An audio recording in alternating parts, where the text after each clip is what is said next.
pisan saeutik pisan ieu mah bersyukurna kuari masih Junaid bae kamari teh tuh keur aya pas-pasan mah daek ka mushola azan komat ngabersihan mushola barang boga mio kuari geus daekeun ka mushola qalilam matas Ustad Junaid nu kamari ieu teh keur balik di pondok mah kararasakeun keneh meureunana netep eta di luhurna ditendeunan lauk asin di dinya nikmat jasa kuari barang wauh jeung camat wauh jeung bupati ti loka masjid qalilam ma sial teh ki Junaid ayo coba kamari ieu mah keur rada lumayan kakarak ge eungkeut-eungkeut ibadah teh beuh fakir miskin ge ngara usaha teh fakir miskin teh kabeleteran bae tah doakeun supaya maju tah doakeun supaya maju didoakeun ku fakir miskin ku jeung yatim piatu kuari mah geus mahmur pohon qalilam mah taskurun kamari mah bager ka pamajikan bager ka anak bager ka incu bager ka tetangga kuari mah barang maju qalilam mah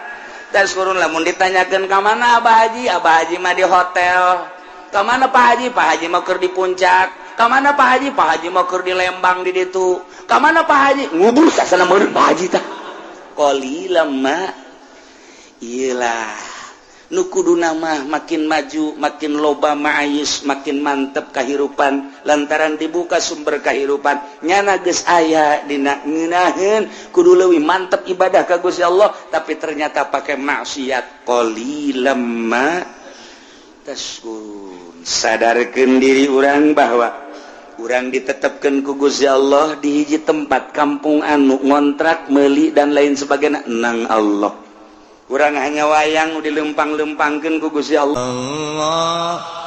Allahumma shalli ala sayyidina Muhammad wa ala ali sayyidina Muhammad. A'udzu billahi minasy syaithanir rajim. وَلَقَدْ مَكَّنَّاكُمْ فِي الْأَرْضِ وَجَعَلْنَا لَكُمْ فِيهَا مَعَايِشَ قَلِيلًا مَا تَشْكُرُونَ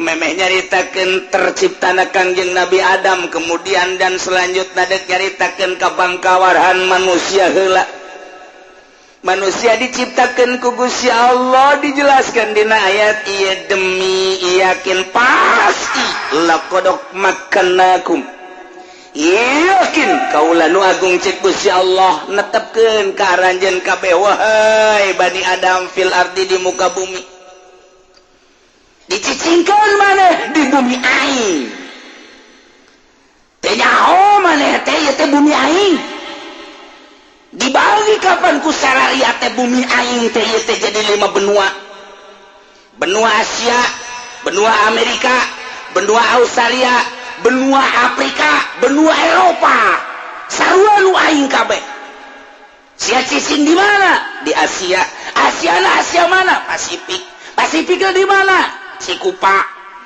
Cikupana di mana maneh macem-macem di dinya teh nu dari pasar kemis aya di Cikupa maneh aya tah dicicingkeun si Udin di Cikupa si Junaid di Bojong ayo kabeh tah ieu walaqad makkannakum din sia tah cicing di Cikupa nang Allah Junaid sia tah cicing di Bojong nang Allah sia sadai sia soleh sia tah cicing tadinya di Pengkolan Talaga sadai sia ayo ka dieu teh Arif tah cicing tah sia tah di dinya tah di mana tah di Terep tah tah walaqad makkannakum fil ardi nang aing tah teh dicingkeun sia ye Mas Tono urang Jawa Tengah tepugu tekaruh ka Indonesia ka Tangerang datang nyana ka dieu ngontrak nyana teh di Haji Arifin cing di dinya Mas Tono si Agus urang Bandung jeung si Cepi datang ka dieu nang saha eta nang Allah lamun urang Palembang lamun urang kitu Padang si Aprizal datang ke urang, si Tono datang di Jawa Timur kabeh datang ka dieu. Kan aneh, kunaon atuh urang Pasar Kemis pindah ke Tegal. Model kapan? Kiai ulah doana bae. Gimana nih nek nuturkeun pamajikan kula ka Tegal. Heuy, urang Tegal lagi ka dari atuh kula aja pamajikan ngajak ka ditu. Ditu teh kusanaon? Melak-melak bawang jeung sia bisa tuh. Tah atuh teu melak mamaling bawang. Geus.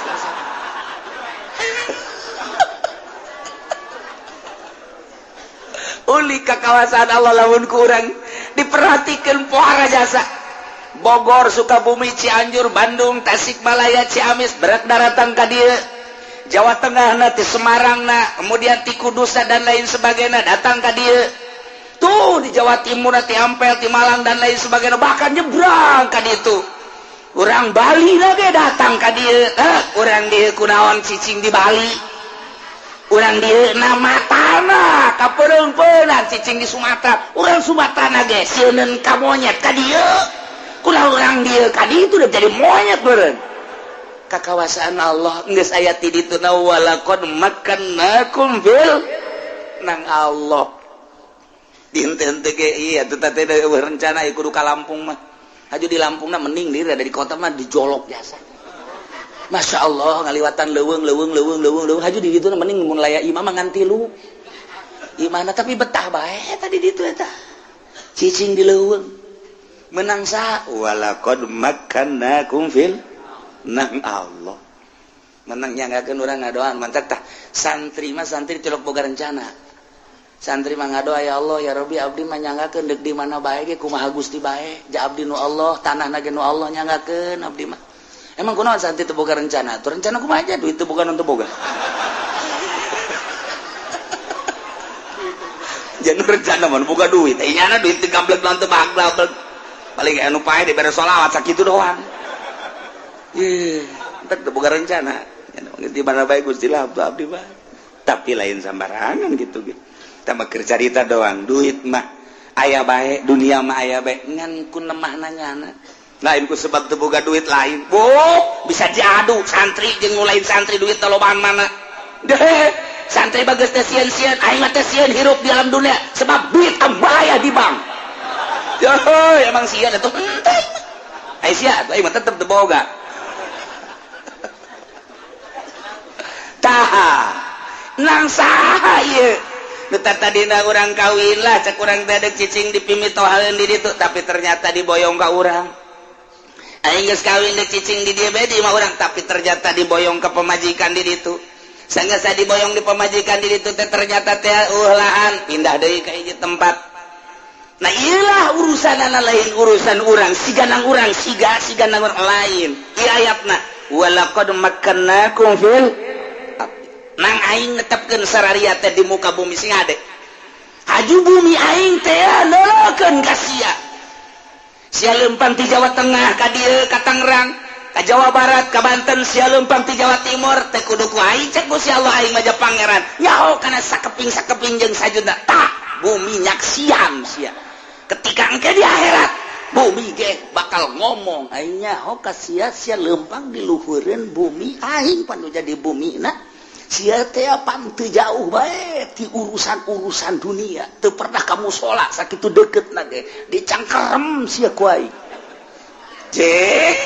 kumaha kitu masyaallah karim lain aya jelema teu boga rencana kudu cicing di Yordania aya jelema teu aya rencana cicing di Mesir kok cicing di Mesir aya jelema teu rencana cicing di Saudi Arabia kok cicing di Saudi Arabia nu anehna aya jelema urang Indonesia cicing di Afrika pan di Afrika mah harideung tapi nyana eta sinergis bae hirup jeung nu hideung biasa bae kebal-kebal nyana ge ke bawah hideung tet lain di Afrika ya aya di Amerika Latin harideung ya Allah ya Rabbi nang saha nang Allah walaqad makkannakum fil ardi sadarkeun urang lain nang urang ya Allah ya Rabbi nomor kahiji kaduana waja'alna lakum fiha ma'aish kaulan wagung ngajadikeun karanjeun kabeh di samping cicing diunggal bumi diunggal negara di tempat masing-masing aing teh nu nyicingkeunna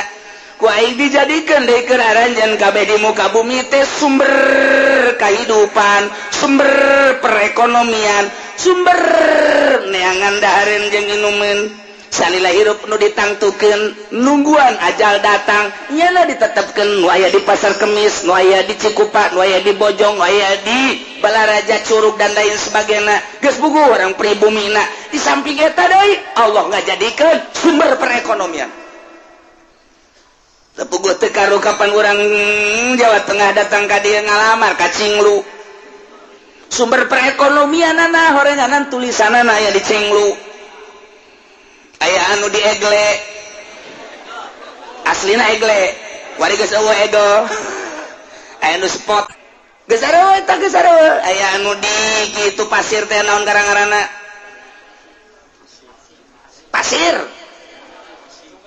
Gajah Tunggal aya nu di Gajah Tunggal aya nu di Asik sumber perekonomianna siganang urang nang Allah jabuktina urang dieu anu ngalamar deui ka Cenglu teu ditarima hese bae geus minta tulung ka polisi minta duit 2 juta dibere tapi asup mah henteu dol tak polisi polisi mana meureun tapi nu jelas seperti gitulah Allah nu ngatur sing hade eta ya Allah ya Rabbi eta keur carita urusan pabrik aya nu sumber perekonomianna teh di PNS nyana jadi anak buah Jaki jadi bupati ieu anak buah bupati Zaki aya anu jadi guru sumber perekonomianna teh aya anu dagang toge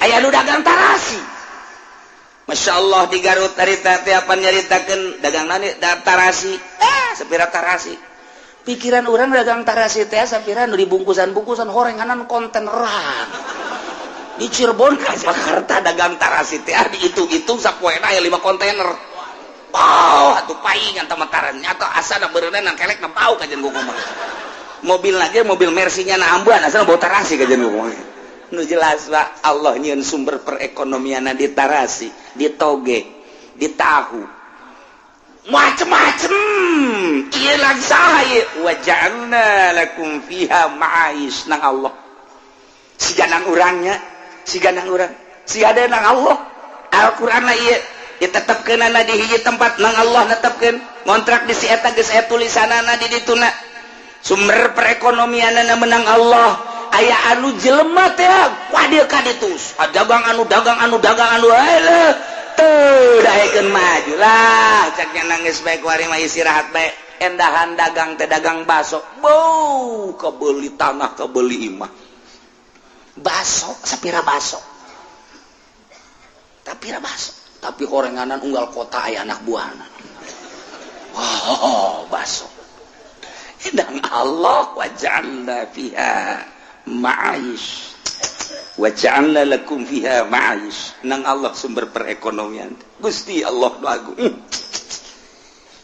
ngan lamun diglobalkeun aya anu sumber perekonomian teh tina simar bubuahan timimiti melak cabe rawit, cabe gede, cabe hejo, cabe berem, datang ke buah engkol, bonsis dan lain sebagainya.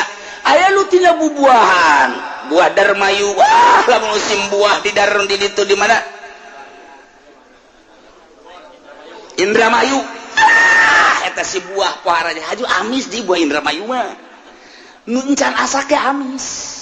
Nu encan asak urang ngasaan di itu amis nu asak amis nu barebeug amis nu atan aja amis meuli urang 5 kilo dibawa ka dieu asem aya heran eta kos kitu eta model eta meuli di itu arabot dibawa ka dieu harasem nyaho jak urang nu milihan urang nu niat kan kos kitu bae nagarana teh mah mantap kuduna urang mun meuli 5 kilo dahar di ditu ka mengsret geus di ditu ieu sumber perekonomian teh anu tina buah aya nu tina buah, aya nu tina samangka dan lain sebagainya. Ieu menang Gusti Allah wa ja'alna lakum fiha ma'ais. Ya Allah ya Rabbi. Urang lamun di Cilongok mah di dieu ti baheulana ge tilok aya palawija paling ge pare, jagong, dangdeur, paling cabe. Di dieu teh sakitu doang. Nyebrang kesempatan ka ditu. Ya Allah, kucai aya. tuh kucai aya aju anu eta teh naon karangaranna nu pararenjang teh aya dan lain sebagainya aya orang mundur ka ditu aya ku ari mah pagon geus didominasi ku urang Jawa tuh eta teh sumber perekonomian siganang urang nang Allah unik jasa deui eta mah kan tina bubuahan aju tina pabrik dan lain sebagainya aya nu tina ngojek eta sumber perekonomian ngojek ge ngan ieu nu anehna asal waktu salat bae sewa loba aing berger kita kos itu doang tah cak tukang ojek jai lain waktu sholat pak sewa sia juri apa jelema sih eta nah aju jadan heuleuh wae mah susuna gede ya mantep ya waduh eueuh ceglokan eueuh naon direm abeh ngendut ka dieu eta mah budak masyaallah sambil menyelam minum air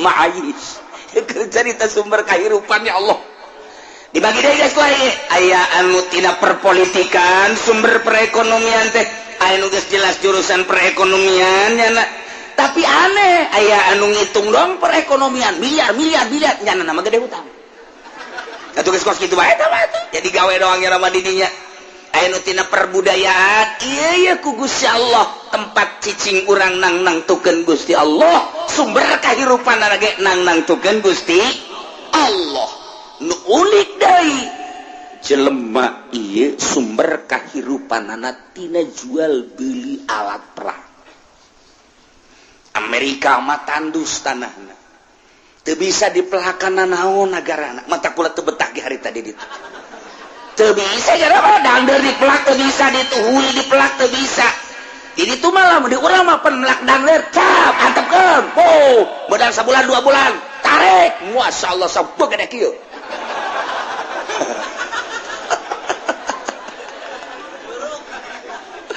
jarara di hui jadi hui dangdeur jadi dangdeur di Amerika melak hui cabut jadi nuklir model di Amerika mah nyana teh neuli Indonesia kabita namun di dieu jana naik mobil ke Bandung kun jalan gitu pada larang naon ngaranna itu tol ningali di Purwakarta Karawang kali itu beuh tatangkalan naon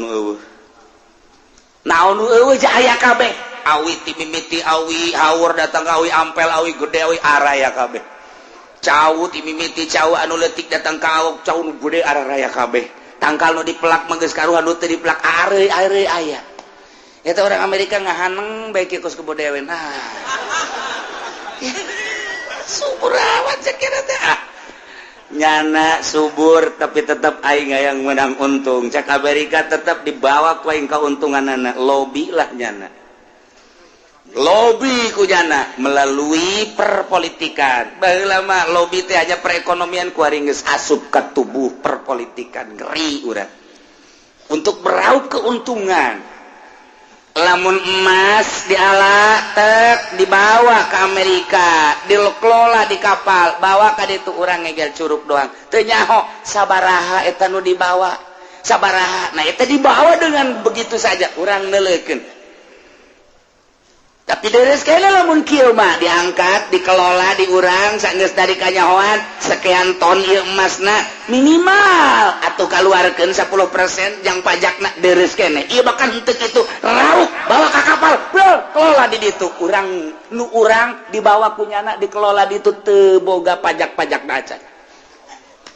urang mun nyaritakeun kitu kan biadab tah nu kuari akan menandatangani kamari nu mantak diperjuangkan dia si itu nu elek supaya ulah diperpanjang eta kakarak satu sudut eta urang teh ngan ieu teh tanah aing menang memperjuangkan bapak kolot aing baheula diseret dinuklir dibom dan lain sebagainya memperjuangkan teh supaya anak incu teh subur makmur tapi ternyata nu kuari teh nyahoeun baheula bapak kolot teh kena atom teh nyahoeun bapak kolot teh dibrondong diseret dan lain sebagainya tinggal ngeunana ditandatangani perpanjang sekian puluh tahun deureus mun aya pajak asup pajak-pajak naja atuh beureunanan menang kitu ge ayanya orang-orang tertentu mun urang nyaritakeun kos kitu urang bisa jadi pemberontak ieu mah sakadarnya hobae ulah bebeja kasasahan ke ente ka ditu bebeja deui ieu kakarek satu kukula mun dicaritakeun aya sabaraha belas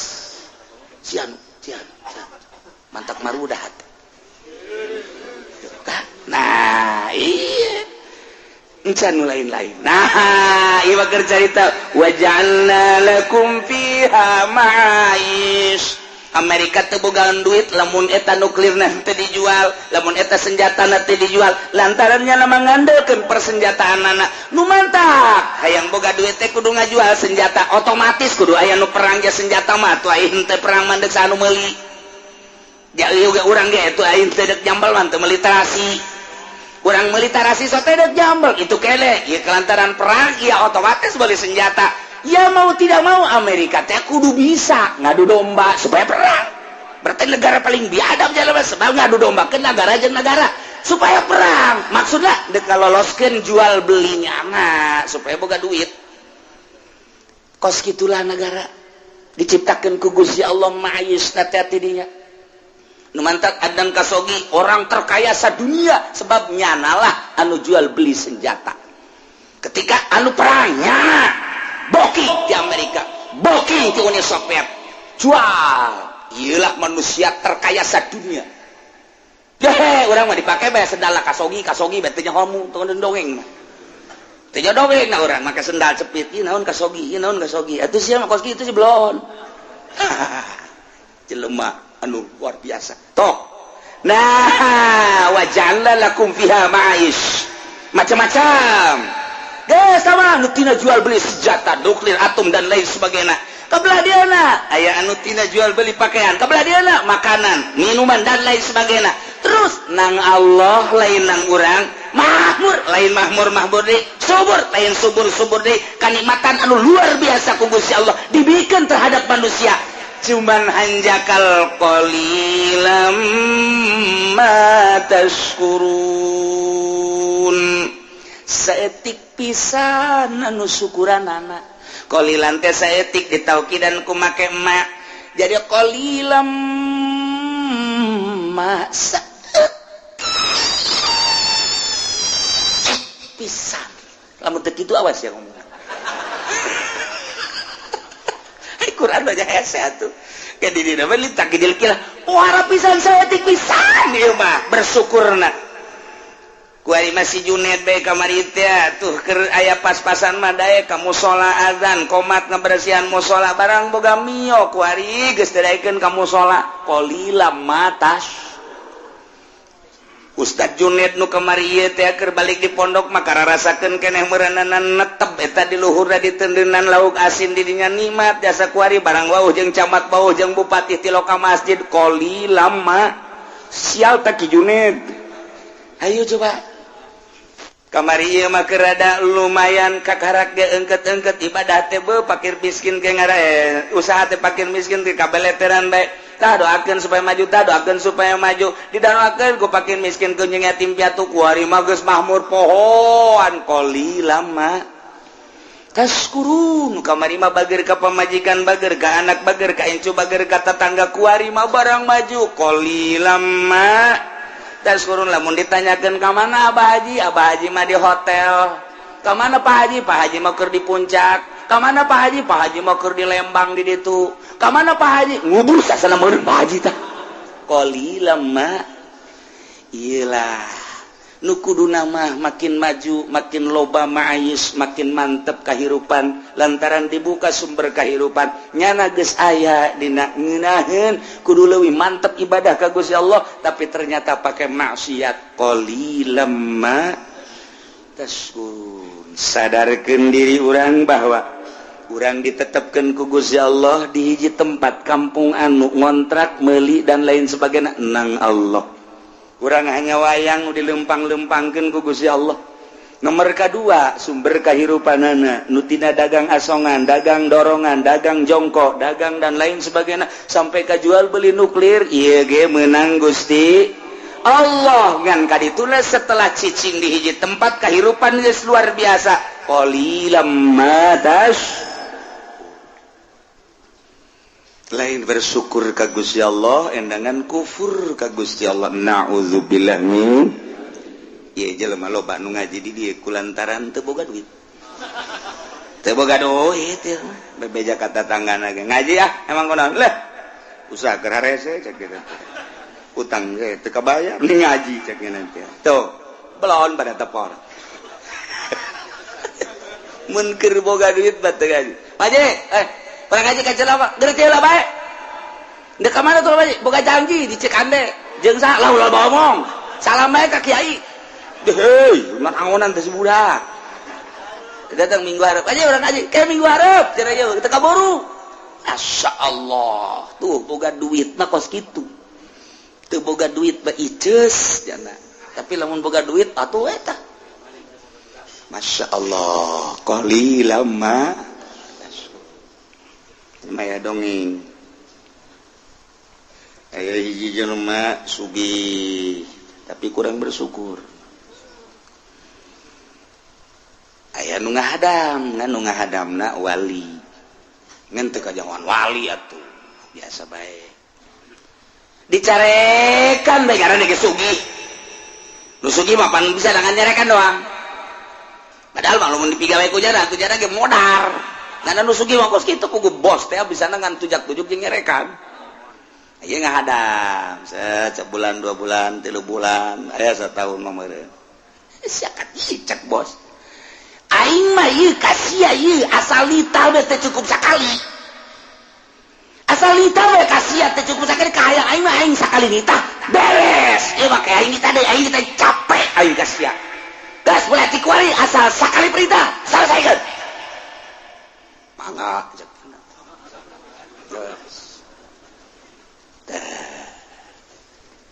Pas menang saminggu pamajikan muria. Parah.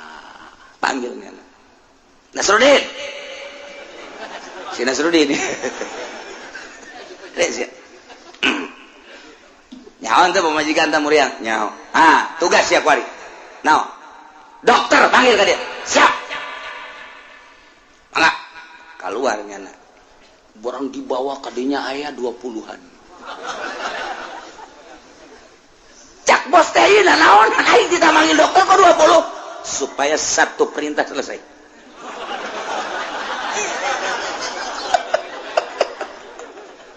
Cak hatena bangkawarah ieu bos. Sekali-sekali ku aing lah pokona dinasehatan nya ieu. Tadi saya Nasruddin. Ilau lobahan loba kan kudu dibayar. Bos. Pamajikan bos murian, dokterna tuh nu make putih-putih eta dokter. Nu dua deui eta pegawena beusi deuk ngagerus obat dan lain sebagainya eta. Nu itu tuh nu 5 tuh beusi butuh digotong ke rumah sakit itu nu opat. Ari nu itu deui itu mah tuh tukang meuli boeh beusi kebenaran paeh si itu meuli boeh. Nu opat deui tukang ngeru kuburan beusi aju modal tah teu kudu hese sakaligus. Sial cak bos. Yes, selamat tinggal bos. Walid teh kos gitu lah geus nasehatan nyentuh kana aja jantung. Kadi sana Nasruddin kadi naon bos. Emang menurut prediksi saya kumaha kos gitu udah urus. Jadi berarti moal cager ulah loba omong bos. Kan ulah kena balik bae 20-an. Nyaho kapake kabeh we.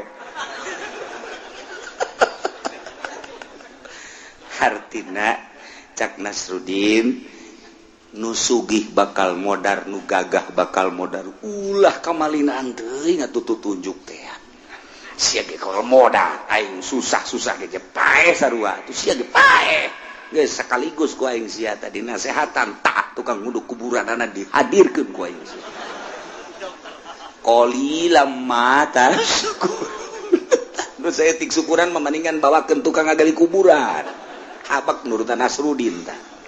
Ya Allah. Kos gitulah manusia. Ragap diri orang, sadarkan diri orang bahwa kabeh menang Allah. Tempat tim orang di Singapura, nu orang di Malaysia, nu orang di Palembang, nu orang di Sumatera, Jawa Tengah, Jawa Timur, cicing di dia, nu orang dia mental kadar itu walaqad makkannakum fil ardi. nang Allah. Kemudian sumber kahirupan anak letik setengah letik anu letik setengah gede nu gede jasa wabg menang Gusti Allah. Tapi urang nu disupridat kita ibadah taat ka Gusti Allah Subhanahu wa ta'ala. Tapi geus dijelaskeun ku Gusti Allah qalilam ma tashkurun.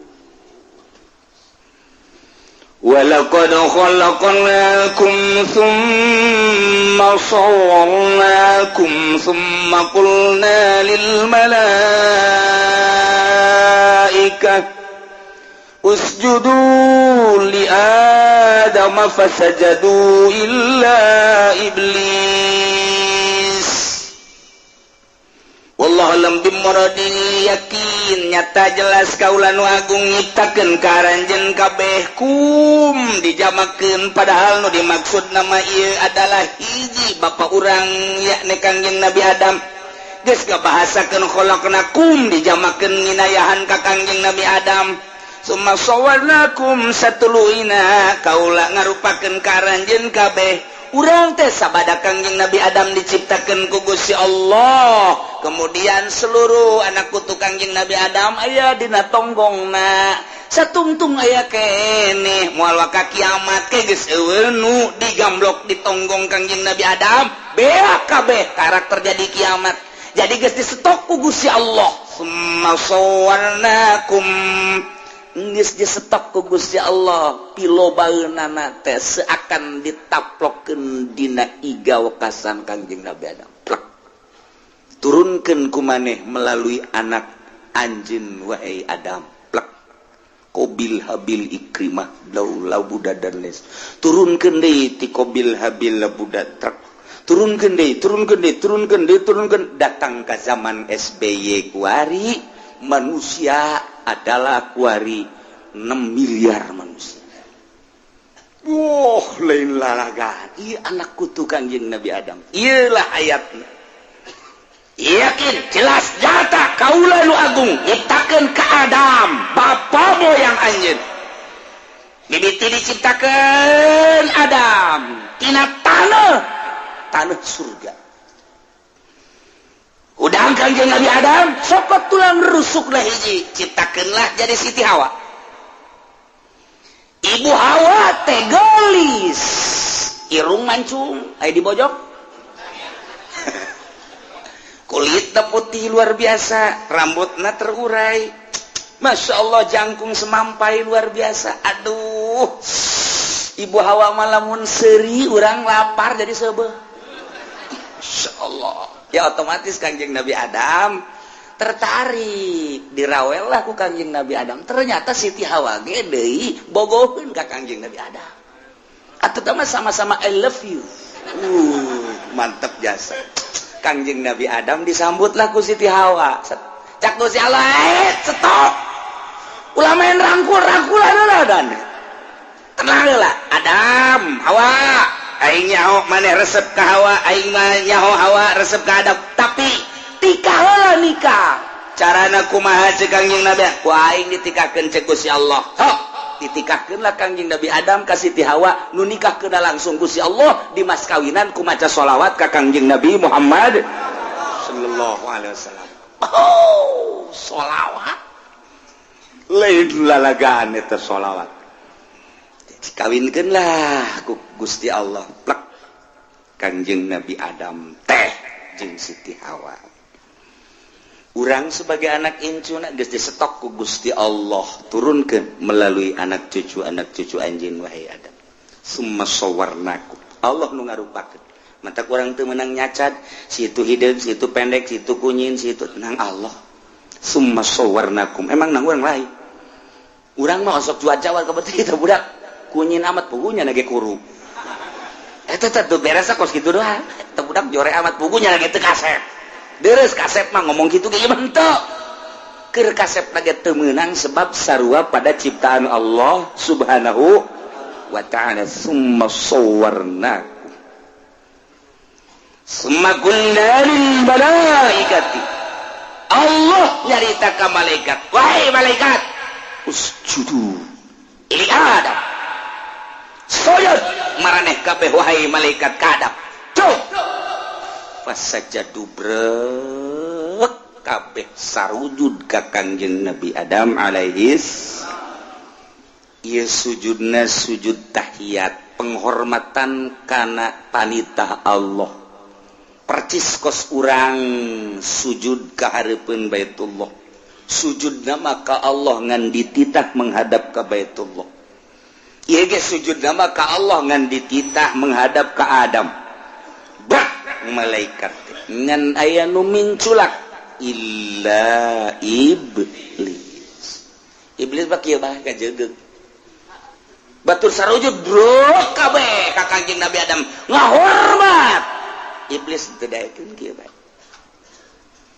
ieu lamun ku ahli ngaji mah panjang moal anggeus sapoe mun dibongkar teh bahasa fasajadu illa iblis lantaran ieu bahasa istisna sedangkeun dina istisna teh aya istisna mutafsil aya istisna munfasil etalah bahasa teh istisna teh aya ijab aya nafi tah ieu teh nu di istisna teh apa sapagodos jeung mustasna minhu teh apa henteu lantaran urang lamun ngaji bab istisna teh istikhrajus nu sabenerna mah tapi kan di dituna aya komal qaumu ila zaidan aya komal qaumu ila imaron na ieu lah apakah iblis sajinis jeung malaikat apakah henteu lamun malaikat teu sajinis iblis teu sajinis jeung malaikat atuh berarti khitab Allah cek tadi lil malaikati atuh memang ngajegeug lagi atuh lain ka malaikat ieu ja iblis henteu jadi masalah tapi kok jadi masalah berarti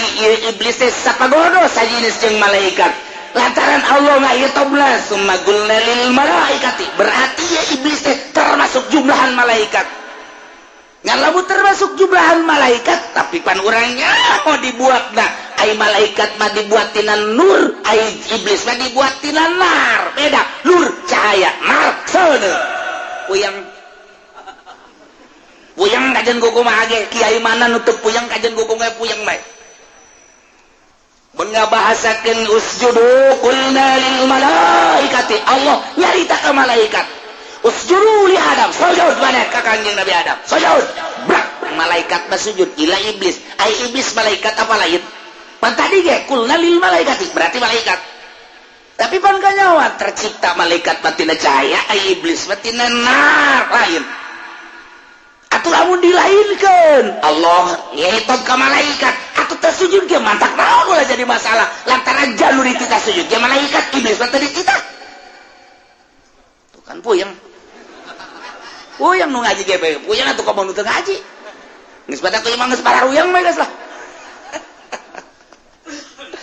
mun teu ngaji nah geus barabe nu kos kieu mah tah nu mantak ditaliti pembacaan teh istisna mutasil apa istisna munqatina syarat istisna mutasil kumaha syarat istisna munqatina kumaha ieu istisna teh nu di mustasna minhu mana anu mustasna mana ieu terjadilah istisna kos kieu ieu maksudna naon wah ambalaya geus daripada puyeng geus moal dibahas geus sakitu bae lah puyeng mah lain lalagaan sebab geus aya anu neuleukeun jam bae kiai panjang teuing cek atuh sia kaluar bae bego. Aduh, Masya Allah keur carita dong padahal mah tunggus dibahas ayo santri mah kiai geus nyararahongan ieu mah keur carita ngalalagan nu teu ngaji tak kos kitu aya nu ngaji mah moal bisa kalalaga atuh coba heula keur di pondok geus depongan atuh muka dia poho deui paan illa iblis kecuali iblis abal jin iblis teh bapa jin ya nama karena bainal malaikat jadi lain termasuk malaikat abal jin bapa moyang jin adalah iblis terciptana tina nafseun ai malaikat terciptana tina nur cahaya ari Kangjeng Nabi Adam diciptakeun ku Gusti Allah min tin tina endut kieu endut cenah dah sia teh endut aja endut pagendut endut telempung taneuh eta endut ngaranna taneuh dicokot taneuh tina berbagai warna taneuh, diaduk-aduk ku Gusti Allah, kemudian dirupakeun Adam, dibaringkeun iblis teh. Wah, Gusti Allah dek jieun macem-macem ya. Asana iya ye nu bakal ngelehkeun aing ye. Cak Gusti Allah, wahai para malaikat, hati-hati beus aya iblis ka dieu jaga. Mangga malaikat rapet di dieu sok kumaha rapet dan nu kamari bae ti MK. Rapet. Beus aya momonon asup. Itu diskusi itu bae negara supaya kadulu gagahna negara teh kos kitu atuh padahal matu ngabong bae teh kudu kikituanan. Nah geus emang kos kitu negara mah geus antepkeun bae nyana-nyana urang-urang diintip bae ku iblis itu bae ieu macam-macam Gusti Allah ieu ieu asana ieu wah capoe 2 poe 3 poe 4 diintip bae begitu aya saeutik malaikat lengah kadinya iblis digarewakeun ku malaikat iblis ya ciduhan ngan poh lompat iblis begitu diciduhan cek Gusti Allah, wahai malaikat cokel eta ciduh iblis ulah nempel di Adam cokel tak balakeun bualangkeun jadi anjing Mugolazoh eta anjing teh nu mentek najis mugolazoh lantaran ciduh iblis.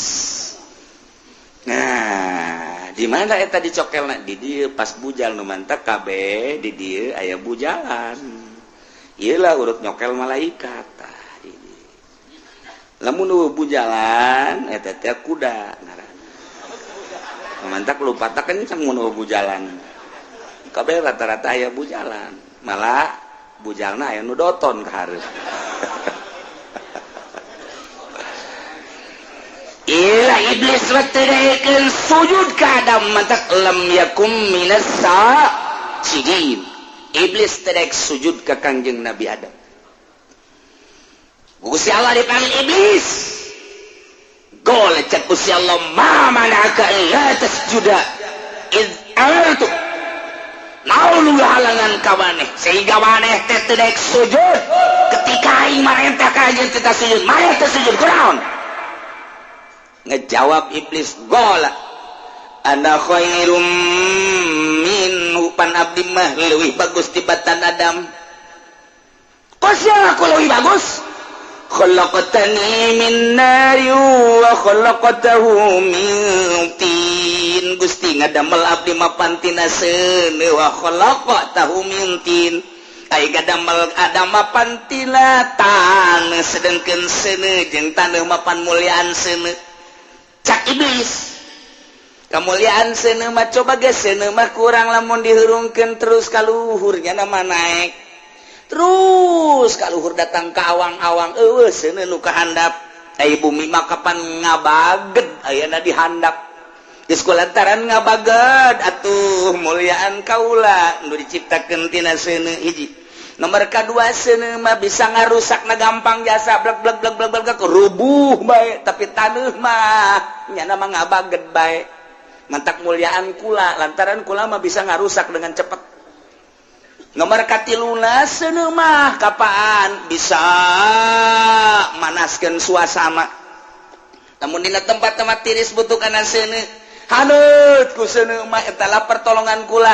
Tapi taneuh mah ngabaged bae teu bisa dikieu kitu. Nu mantak khalaqatani min nari wa khalaqatahu min tin. Ana khairu minhu. Kuring teu kudu sujud ka Adam embung kula sujud ka Adam mahnya nu leuwih mulya kudu sujud ka nu leuwih hina oh ti dituna waduh ilah as iblis berarti takabur ya iblis maka cek Gusti Allah golek cek Gusti Allah iblis fahbit tok minna turun sia ti sorga turun fama yakunu laka an tatakabbara fiha tepantas model mana itu takabur sombong cicing di sorga lain cicing jang tempat tu sombong layak jelema takabur sombong cicing di sorga turun sia iblis lantaran sia sombong fakhraj minha innaka